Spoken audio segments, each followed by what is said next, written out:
Ada satu rumah teman-teman sekalian, di situ ada orang bunuh diri, gantung diri. Kira-kira mau beli rumahnya nggak? Jawab jujur ya. Kenapa nggak mau? Hah? Setelah saya jelaskan malam ini, beli besok ya. Diskonnya buat saya. Baik, banyak orang jawabannya takut. Kenapa takut? Ada ruh gentayangan. Baik, simpan contoh itu. Ada contoh kedua teman-teman. Ada satu rumah, tadi bunuh diri ya. Sekarang satu rumah dibunuh oleh perampok. Mau beli rumahnya nggak? Sama juga. Masya Allah cuma 3 orang yang jawab, yang lain berani semua. Nggak mau juga beli. Kenapa? Takut. Ada ruh gentayangan. Teman-teman sekalian, ambil dari saya malam ini dengan izin Allah. Ini ilmu dari wahyu, bukan dari saya. Tidak ada ruh gentayangan. Nggak ada ceritanya dalam Islam kuburan terbuka pocongnya keluar. Nggak ada itu. Nggak ada tangan dari kloset tarik-tarik orang. Itu semua dusta, dusta. Perusakan akidah dari media-media syaitan nih. Sinetronnya, filmnya, segala macam. Manusia bisa berubah jadi singa lah, bisa beginilah, macam-macam. Dusta, dusta. Nggak ada dalam Islam. Nggak ada. Dari mana dalilnya? Nggak ada ruh gentayangan. Baik, dengarkan hadisnya. Hadis yang mulia. Hadis riwayat Bukhari. Suatu hari Nabi SAW pernah mengantar jenazah sahabatnya. Waktu jenazah tersebut ditaruh di kuburan, kata Nabi SAW, kalau seseorang mukmin meninggal dunia, siapa orang mukmin teman-teman sekalian? Orang yang sudah menggabungkan antara rukun Islam sama rukun iman. Kalau antum syahadat sudah, muslim, alhamdulillah, sholat 5 waktu, zakat, puasa Ramadan, haji, sudah dikerjain. Ditambah dengan keimanan, yakin Allah ada, yakin malaikat ada mencatat, yakin diturunkan dalam Al-Quran, yakin ada Rasul yang mengajarkan Nabi Muhammad SAW ada diterima pahalanya hari kiamat, maka itu namanya mukmin. Ditambah dengan mengimani qada dan qadar. Kalau ada orang sholat, Allah ada nggak ya? Malaikat catat nggak ya? Hari kiamat saya terima nggak? Ini masih muslim, belum mukmin, masih level di bawah. Pertama muslim dulu baru mukmin. Makanya dalam hadis disebutkan ada iman, ada Islam, ada iman, ada ihsan, gitu kan? Ini level-levelnya. Nah kata Nabi SAW, kalau orang mukmin menggabungkan antara rukun Islam sama rukun iman, sholat yakin Allah ada, sholat begini dan seterusnya, maka akan datang kepadanya 3 sosok malaikat pada saat meninggal. Dan ini teman-teman bukan dongeng saya ceritakan, ini hadis Nabi, berita wahyu yang pasti kita semua akan saksikan. Demi Allah ini benar, ini wahyu, gitu kan? Malaikat datang, di kiri kanannya malaikat rahmah membawa kain kafan dari surga, yang satu malaikat maut diubun-ubun kepalanya sambil berkata, ya ayyatuhan nafsul mutmainnah irji ila rabbiki radiyatan mardiyah. Hai jiwa yang baik, keluarlah kepada rahmat dan pengampunan Tuhanmu. Kata Nabi SAW, ruhnya keluar lebih mudah daripada air dari mulut kendi, cepat sekali. Begitu keluar, belum sesaat keluar ditangkap oleh malaikat rahmah, dibungkus dengan kain kafan dari surga, dibawa ke langit. Begitu dibawa ke langit, menembus 7 lapis langit, semua malaikat-malaikat di atas langit sana berkata, ruhnya siapa ini? Sungguh mulia ruh ini. Kenapa? Kata Nabi SAW, karena ruh itu mengeluarkan bau yang lebih wangi daripada bau kasturi. Semoga kita semua insya Allah termasuk. Maka kata Nabi SAW, malaikat rahmah mengatakan ini fulan bin fulan, namanya yang paling mulia di dunia. Lalu kemudian ditembuskan sampai langit ke-7, lalu kemudian terdengar suara dari langit ke-7. Allah Azza wa Jalla berkata, catatkan hambaku ini termasuk penghuni surga, kembalikan dia di dunia, di sana saya ciptakan, di sana pula saya akan bangkitkan. Diantar ruhnya bersamaan jasadnya, diantar oleh kerabatnya. Baru 3 langkah mereka jalan, dia masih bisa, ruh ini masih mendengarkan suara sendal mereka. Lalu malaikat datang mendudukkan dia lalu berkata, siapa Tuhanmu, siapa nabimu, apa kitabmu? Lalu dia kalau orang beriman, kata Nabi SAW, Allah berfirman, yuthabbitullahu alladhina amanu bil qawli tsabit fil hayatid dunya fil akhirah. Allah akan tetapkan jawaban di lisan orang-orang beriman di dunia. Kalau dia belajari agama ini lalu ditanya kenapa kau sholat, kenapa kau puasa, dia akan punya jawaban dari wahyu. Dan di akhirat kata ulama tafsir adalah yang dimaksud pertanyaan mungkar nakir atau malaikat di kuburan. Ringkas cerita adalah dia akan menjawab, Tuhanku Allah, Nabiku Muhammad, kitabku Al-Quran. Pada saat dia jawab jawaban itu teman-teman sekalian, maka tiba-tiba saja kata Nabi SAW, malaikat tersebut membukakan baginya pintu neraka. Azab, siksaan, orang teriak-teriak, api yang berkobar-kobar, dia ketakutan. Kata malaikat, lihat dari apa Allah selamatkan dirimu.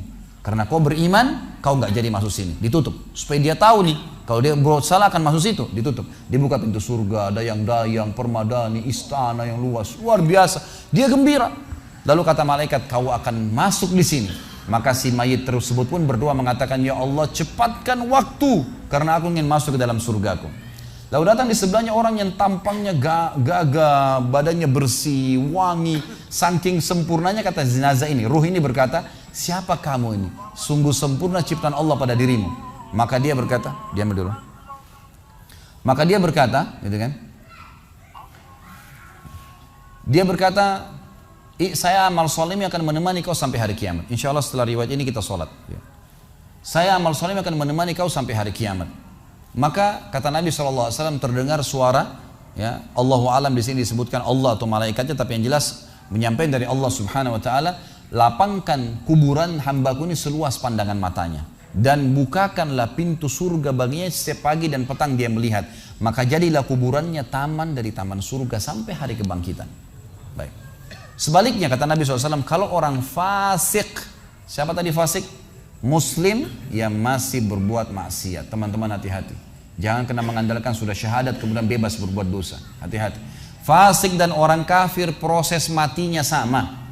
Kata Nabi SAW, orang fasik dan orang kafir akan datang kepadanya 3 malaikat. 2 malaikat azab di kiri kanannya, 1 malaikat maut dibunuh-bunuh kepalanya yang berkata, hai jiwa yang busuk, keluar kepada kemurkaan Tuhanmu. Maka ruhnya berantakan di tubuhnya, tidak berani keluar. Lalu malaikat maut menariknya dengan keras, ibaratnya seperti bulu domba yang dibasahkan, dililitkan di pohon berduri lalu ditarik dengan keras sehingga berantakan bulu domba itu. Keluar, belum sesaat keluar ditangkap oleh malaikat azab, dibungkus dengan kain kafan dari neraka, dibawa. Baru langit pertama nggak dibukain pintu oleh para malaikat. Lalu malaikat langit berkata, siapa ruh ini? Sungguh buruk ruh ini. Kenapa? Kata Nabi SAW, karena ruh itu mengeluarkan bau yang lebih busuk daripada bau bangkai. Wa na'udzubillah. Lalu malaikat azab membawa mengatakan, ini ruhnya fulan bin fulan. Ya. Orang yang disebutkan nama paling buruk di dunia. Lalu terdengar suara dari langit. Allah berkata, catatkan hambaku ini termasuk penghuni neraka. Di sana kembalikan dia di dunia, di sana saya ciptakan, di sana pula saya akan bangkitkan. Di antara ruhnya bersamaan pengantarnya mengantar jenazahnya. Begitu masuk dan 3 langkah. Ya. Orang-orang mengantarnya lewat, malaikat datang mendudukkan dia mengatakan siapa Tuhanmu, siapa Nabimu, apa kitabmu. Walaupun muslim, rekam baik-baik ini. Ya. Lahir dalam keadaan Islam, sesekali sholat, fasik, masih banyak maksiat tidak tobat sebelum meninggal, sama. Jawabannya kata Nabi SAW dengan orang kafir, innama aqulu kama kana yaqulun nas. Saya nggak tahu, saya cuma ikut-ikut dulu orang bilang apa, nggak bisa jawab. Lalu kemudian dibukakan baginya pintu surga, dayang-dayang, permadani, istana, pemandangan yang luar biasa, gitu kan? Maka dia kagum, kata malaikat, lihat dari apa kau haramkan dirimu. Dulu kau bisa masuk sini, tapi kau tidak mau, ditutup. Dibuka pintu neraka, azab, siksaan, orang dipotong, teriak-teriak, kesakitan. Lalu dia ketakutan, kata malaikat, ini tempat kau selamanya, kau tidak akan bisa lari. Maka dia berdoa mengatakan, ya Allah jangan kau cepatkan waktu karena aku tidak ingin masuk ke dalam nerakaku. Lalu datang di sebelahnya orang yang buruk tampangnya, bau badannya nggak enak. Lalu saking buruknya kata jenazah ini, kata ruh ini, siapa kamu ini? Pergi dari saya, sungguh buruk ciptaan Allah pada dirimu. Maka dia mengatakan, tidak, saya amal burukmu yang akan menemani kau sampai hari kiamat. Lalu dalam penutupan hadis Bukhari ada 2 riwayat. Yang pertama, Allah Azza wa Jal ya, mengirim kepadanya malaikat yang tidak punya penglihatan dan pendengaran. Allahu alam bagaimana nih? Yang membawa sebuah besi. Yang kalau besi itu seluruh jin dan manusia bersatu mau membalik saja mereka tidak mampu. Bayangkan seluruh jin miliaran, seluruh manusia miliaran, balik saja mereka tidak mampu. Ini saking kuatnya malaikat tersebut. Maka menghantamkan ke tubuh orang ini hancur, diutuhkan kembali lagi. Begitu terus sampai hari kiamat. Riwayat yang kedua mengatakan Allah Azza wa Jal membuat dinding kuburannya merengut tubuhnya, menjepit tubuhnya sampai seperti ini tulang rusuknya. Kembali lagi, kata ulama hadis digabungkan keduanya, dipukul sambil diremukkan, dikembalikan lagi, begitu terus sampai hari kiamat. Maka teman-teman sekalian, dalil ini sebagai penutup dalam sesi pertama materi kita, teman-teman sekalian, dalil ini menjelaskan tidak adanya ruh gentayangan dalam Islam, nggak ada. Kita tarik ke contoh tadi, orang yang bunuh diri tadi berdosa besar bukan? Dosa besar. Berarti dia meninggal sekarang di kuburan lagi disiksa. Nggak ada ceritanya keluar ganggu orang atau balas dendam. Gak ada waktu. Hancur, remuk, dikembalikan lagi. Begitu terus. Kemudian juga sama. Orang tadi contoh kedua yang dibunuh sekeluarga. Kalau dia muslim maka dia mati syahid. Matinya mulia bukan? Mulia. Berarti lagi nikmatin kuburannya taman dari taman surga. Gak ada ceritanya tuh mereka keluar lagi ganggu orang. Gitu kan. Jadi mulai sekarang beli rumah yang banyak dianggap keramat tuh. Bacain surah Al-Baqarah, ada semua syaitannya tuh. Harus yakin dengan sabda Nabi SAW, rumah yang dibaca surah Al-Baqarah tidak akan masuk syaitan. Nggak ada. Takut semua syaitannya. Baik, kita tutup dengan kata-kata saya teman-teman sekalian. Lalu dari mana kalau saya beli rumah, saya pernah dengar suara bayi di atas rumah, atap rumah saya. Saya pernah dengar suara cangkul di belakang rumah, pintu bunyi sendiri, gitu kan. Itu semua permainan syaitan yang ada di sekitar rumah itu, atau Anda yang bermasalah. Harus diruqyah. Dibacain ayat, ada sihirnya tuh. Mungkin pernah mandi dulu ilmu kebal, mungkin pernah ini, mungkin pernah bersemedi, apalah macam-macam yang khurafat ini, maka dia harus diruqyah. Jadi harus diobatin. Baik, begini contohnya. Kalau kita lagi lewatin tadi rumah yang orang ada bunuh diri, ini kalau ada syaitan di sini marah dengan saya, tapi saya nggak peduli. Emang dia musuh kita. A'udzubillahi minasyaitonirrajim. Gitu kan. Allah hancurin mereka, gitu kan. Yang jelas teman-teman sekalian, kalau kita lewat di rumah yang ada orang bunuh diri, gitu kan. Misal pagarnya 10 meter, begitu kita jalan 1 meter pertama, semua syaitan itu ngerumunin kita tuh. Tuh yang bunuh diri itu perempuan, matanya belalak, rambutnya panjang, keluar darah dari hidungnya. Terus dibisikin.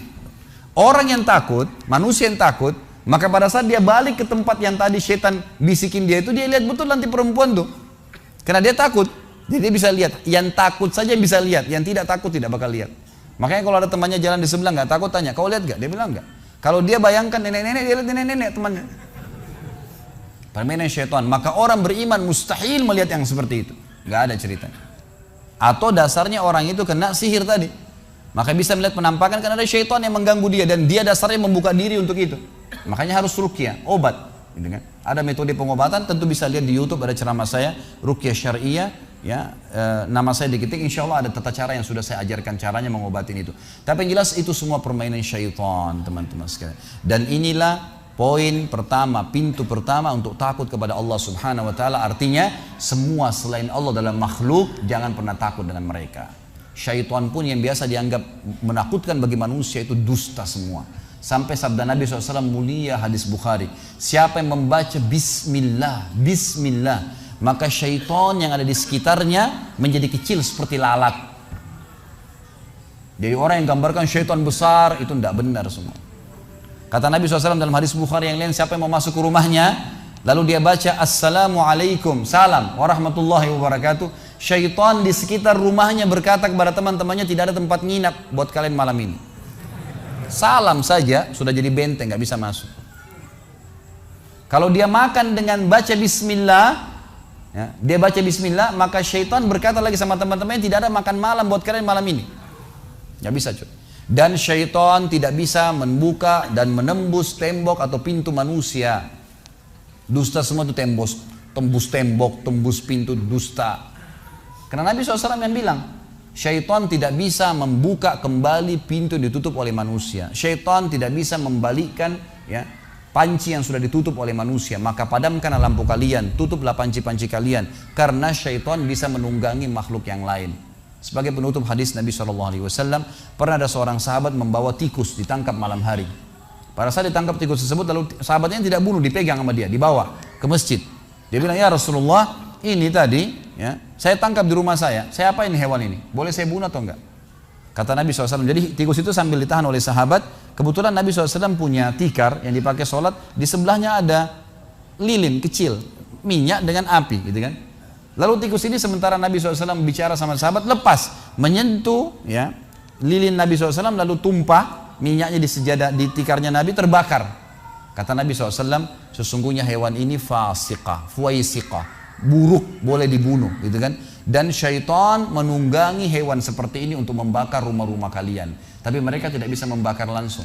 Mereka cuma bisa menggunakan hewan yang kebetulan lewat dan seterusnya. Seperti misalnya syaitan bisa menggoda manusia lain untuk mengganggu kita, gitu kan. Tapi untuk dia langsung tidak ada ceritanya. Itu semua tidak benar teman-teman sekalian.